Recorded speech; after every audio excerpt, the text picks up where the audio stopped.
Hello everyone, I hope you're having a wonderful day today. I wanted to show you my beautiful phal Hilo Pink, and I also wanted to show you some signs that this phal needs to be repotted. I'm asked really often on my channel, how do I know when my orchid needs to be repotted? So this one is up next for repotting. So before I start that process, I wanted to show you why I'm going to repot this one. Okay, the first thing that shows me that this needs to be repotted is there are signs of salt buildup on the bark. Do you see this? That means that this bark has pretty much had it. It also just kind of falls apart between my fingers. It's just very easy to break this apart. This is orchid compost, so it's not going to last for very long. It's very light and airy, and it's easy for new orchids to be transported in this, so it does serve that purpose. But after a while, this stuff gets to the point where it gets soggy and it won't dry out very quickly. So if your bark doesn't dry out in about a week or so, your roots are going to get soggy and then they're more likely to rot. So this has been, let's see, I think I watered this about 9 days ago, and it's just still,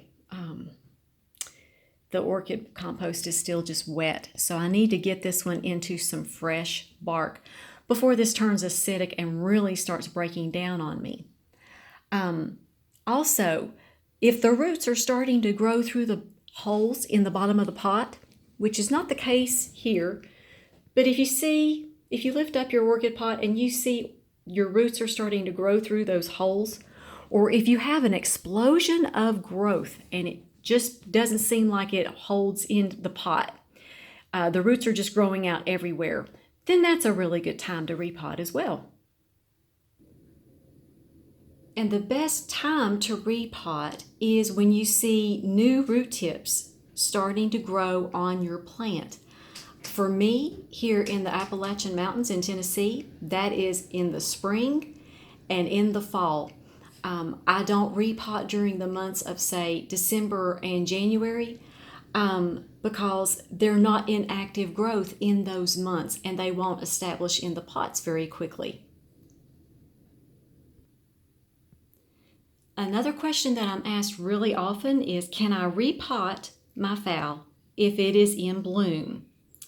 What I like to do is I like to wait until it's totally bloomed out and the blooms have hardened. What I mean by that is it's about a month after it's totally bloomed out and the blooms aren't so sensitive at that time. You're not likely to lose any blooms due to your repotting. Of course, this is my phal Magic Art and it's totally bloomed out. Actually, it's coming out of its bloom cycle. I have lost some blooms on this plant, but I repotted this one about 2 weeks ago in Orchiata bark, and I didn't have any bloom loss off of this plant. It's been blooming since the end of November, so it's been in bloom for a long time, and the very last bloom just bloomed out, so I knew it was a really good time to repot. So keep in mind when you're repotting that there's different quality bark, there's different types of bark for you to choose between. If you choose an orchid compost like this that Hilo Pink is in, then you're going to be probably repotting about every year because it breaks down very quickly. It's not long lasting. And this is my beautiful DTPS Red Brothers Caribe. And this was the huge phal that I did the repotting video back in August of 2017. And I put that in an orchid mix. This is Better Gro orchid mix. And it's a mixture of bark, perlite, and charcoal. And this is a very good mix. This has been, I repotted it about a year ago, so you can see it's held up very, very well. And that's what this looks like. This is this mix. I really did like this mix. And if you want a really long-lasting hardwood bark, this is Orchiata bark that Magic Art and Einstein are both growing in. This is beautiful bark. There is no waste to this at all, and there is no dust. You don't soak this, you don't pre-soak this. It is treated with dolomite, which is a natural form of calcium and magnesium. So there is just no transplant shock when you use Orchiata bark, which is just a big benefit from using this bark.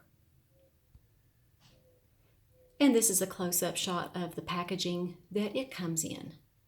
And I did use the medium for my regular sized Phalaenopsis. So thank you all so much for watching. I appreciate all of you, and I hope you just have a highly favored, deeply loved, and greatly blessed day. And we'll talk to you all next time.